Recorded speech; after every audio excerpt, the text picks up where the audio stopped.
Plutôt qu'un prince, on a affaire à un voleur, là. On annonce la couleur dès le début du film. Aladdin est un vaurien et un voleur. Mais il n'est pas sans cœur puisqu'il se montre généreux avec les plus démunis que lui.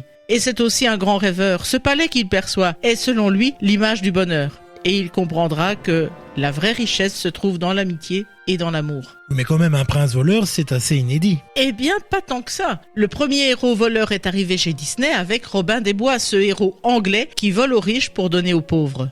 Toutefois, cela ne s'est pas fait sans difficulté. Offrir le rôle de héros à un voleur semblait pour certains incompatible avec la morale des studios. Il semble d'ailleurs que ce soit le conseil de Walt Disney lui-même que d'utiliser des animaux pour jouer les protagonistes de l'histoire. L'anthropomorphisme mettait ainsi une distance avec la réalité. Et pourtant, cela restera un problème. Le point sera d'ailleurs traité dans le film lui-même. Petit Jean, qui vient de dévaliser des riches, demande à Robin si le fait de redonner l'argent aux pauvres fait de lui des gentils ou bien des méchants.